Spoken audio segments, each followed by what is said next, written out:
ವಿಧಾನ ಪರಿಷತ್ತಿನ ಪ್ರಶ್ನೋತ್ತರ ಕಲಾಪದಲ್ಲಿಂದು ಮೊದಲಿಗೆ ಪ್ರಶ್ನೋತ್ತರ ಕೈಗೆತ್ತಿಕೊಳ್ಳಲಾಯಿತು. ಕಲಾಪ ಆರಂಭವಾಗುತ್ತಿದ್ದಂತೆ ಸದಸ್ಯ ಚಿದಾನಂದ ಗೌಡ ಪ್ರಶ್ನೆಗೆ ಪಶುಸಂಗೋಪನೆ ಸಚಿವರ ಪರವಾಗಿ ಉತ್ತರಿಸಿದ ಕಂದಾಯ ಸಚಿವ ಕೃಷ್ಣ ಬೈರೇಗೌಡ, ತುಮಕೂರು ಜಿಲ್ಲೆಯ ಶಿರಾ ತಾಲೂಕು, ವಿಜಯಪುರ ಹಾಗೂ ಇತರೆ ಜಿಲ್ಲೆಗಳಲ್ಲಿ ಅತಿ ಹೆಚ್ಚು ಕುರಿ ಮತ್ತು ಮೇಕೆ ಸಾಕಾಣೆದಾರರಿದ್ದಾರೆ. ಅವರ ಅನುಕೂಲಕ್ಕಾಗಿ ಮೇವಿನ ಜಾಗ ಹಾಗೂ ಕುಡಿಯುವ ನೀರಿನ ಸೌಲಭ್ಯ ಒದಗಿಸಲು ಕ್ರಮ ಕೈಗೊಳ್ಳಲಾಗುವುದು ಎಂದು ಹೇಳಿದರು. ರಾಜ್ಯದಲ್ಲಿ ಬೇಸಿಗೆ ಅವಧಿಯಲ್ಲಿ ದನಕರುಗಳು, ಕುರಿ, ಇನ್ನಿತರೆ ಜಾನುವಾರುಗಳಿಗೆ ಕುಡಿಯುವ ನೀರು ಹಾಗೂ ಮೇವಿನ ಕೊರತೆಯಾಗದಂತೆ ರಾಜ್ಯ ಸರ್ಕಾರ ಅಗತ್ಯ ಕ್ರಮ ಕೈಗೊಳ್ಳಲಿದೆ. ಈ ಸಂಬಂಧ ಯಾವುದೇ ಭಾಗದಲ್ಲಿಯೂ ಸಮಸ್ಯೆ ಎದುರಾಗದಂತೆ ಕ್ರಮ ಕೈಗೊಳ್ಳಲು ಅಧಿಕಾರಿಗಳಿಗೆ ಸೂಚನೆ ನೀಡಲಾಗಿದೆ ಎಂದು ತಿಳಿಸಿದರು. ಕುರಿ, ಮೇಕೆ ಹೆಚ್ಚು ಸಾಕುವ ಸ್ಥಳದಲ್ಲಿ ಅತ್ಯಾಧುನಿಕ ವಧಾಗಾರ ನಿರ್ಮಾಣ ಮಾಡಲು ಈಗಾಗಲೇ ಕಾಮಗಾರಿ ಆರಂಭವಾಗಿದ್ದು, ಶೀಘ್ರದಲ್ಲಿಯೇ ಕಾರ್ಯಾರಂಭ ಮಾಡಲಿದೆ. ಇದರಿಂದ 20 ವರ್ಷಗಳ ಬೇಡಿಕೆ ಈಡೇರಿದಂತಾಗಿದೆ.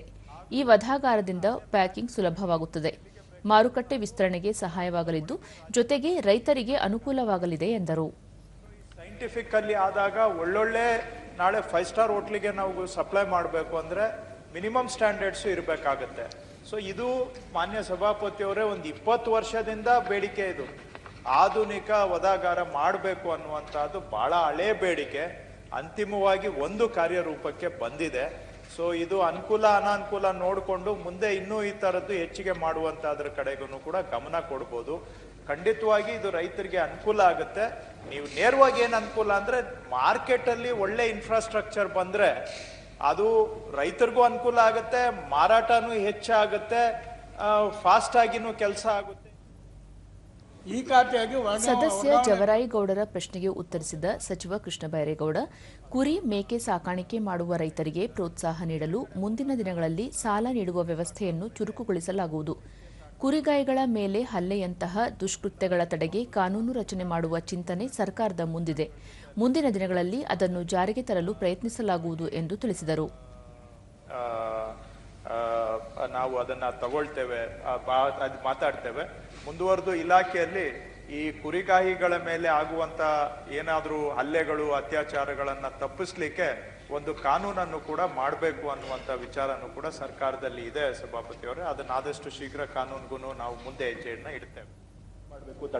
ಸದಸ್ಯ ಯತೀಂದ್ರ ಸಿದ್ದರಾಮಯ್ಯ ಪ್ರಶ್ನೆಗೆ ಉತ್ತರಿಸಿದ ಕೃಷ್ಣ ಬೈರೇಗೌಡ, ಬಗರ್ ಹುಕುಂ ಅರ್ಜಿ ಹಾಕಿ ಖಾತೆ ಮಾಡಲು ವಿಳಂಬವಾಗುತ್ತಿದ್ದು, ಕೆಲವೆಡೆ ಸಣ್ಣ ಪುಟ್ಟ ತೊಂದರೆಗಳಾಗಿವೆ. ಹಾಗಾಗಿ ನೈಜತೆಯುಳ್ಳ ಜಮೀನುಗಳಿಗೆ ಖಾತೆ ಮಾಡಿಕೊಡಲು ಕ್ರಮ ವಹಿಸಲಾಗುವುದು ಎಂದು ಹೇಳಿದರು. ಆದರೆ ಇಲ್ಲಿವರೆಗೂ ಖಾತೆ ಮಾಡಿಕೊಟ್ಟಿಲ್ಲ. ಅವ್ರನ್ನ ಅಲಿಸುವಂತಹದ್ದು, ಅವ್ರನ್ನ ಶೋಷಣೆ ನಡೀತಾ ಇದೆ. ಅದನ್ನ ಸರಿ ಮಾಡಬೇಕಾಗಿರೋದು ಸರ್ಕಾರದ ಕರ್ತವ್ಯ. ಅದನ್ನ ನಾನು ಜವಾಬ್ದಾರಿ ತಗೊಳ್ತೇನೆ. ಆದಷ್ಟು ಇವುಗಳನ್ನ ನಾನು ಆನ್ಲೈನ್ ಆ್ಯಪ್ಗೆ ತಗೊಂಡು ಬಂದು ಟ್ರ್ಯಾಕ್ ಮಾಡಿ ಕಾಲಮಿತಿಯ ಒಳಗಡೆ ಇದನ್ನ ಮಾಡುವಂತದ್ದು ಮಾಡ್ತೇವೆ. ಮಧ್ಯ ಪ್ರವೇಶಿಸಿದ ವಿರೋಧ ಪಕ್ಷದ ನಾಯಕ ಛಲವಾದಿ ನಾರಾಯಣಸ್ವಾಮಿ ಪ್ರಶ್ನೆಗೆ ಪ್ರತಿಕ್ರಿಯಿಸಿದ ಕೃಷ್ಣ ಬೈರೇಗೌಡ, ಕೆಳ ಹಂತದ ಕೆಲ ಅಧಿಕಾರಿಗಳ ಮಟ್ಟದಲ್ಲಿ ಖಾತೆ ಮಾಡಲು ಭ್ರಷ್ಟಾಚಾರ ನಡೆದಿರಬಹುದು. ಕಾಲಮಿತಿಯೊಳಗೆ ಸಮಸ್ಯೆ ಪರಿಹರಿಸಲು ಕ್ರಮ ಕೈಗೊಳ್ಳಲಾಗುವುದು. ಕಂದಾಯ ಇಲಾಖೆಯಲ್ಲಿ ಕೆಲ ಕ್ಲಿಷ್ಟ ಸಮಸ್ಯೆಗಳನ್ನು ಪರಿಹರಿಸಲು ಪಕ್ಷಾತೀತವಾಗಿ ಎಲ್ಲರ ಸಹಕಾರ ಅಗತ್ಯವಿದೆ ಎಂದರು. ಲಕ್ಷಾಂತರ ಕೇಸುಗಳನ್ನ ಪೆಂಡಿಂಗ್ ಹಾಕಿಟ್ಟೋದ್ರೆ ಯಾರ್ ಕಾರಣ ಇದಕ್ಕೆ? ಅಲ್ಲಿ ಪೆಂಡಿಂಗ್ ಇಟ್ಟೆ ನೀವೇ ಹಾಗಾದ್ರೆ ಭ್ರಷ್ಟಾಚಾರಕ್ಕೆ ಮೂಲ ಅಂತ ಹೇಳಲ್ಲ ನಾನು.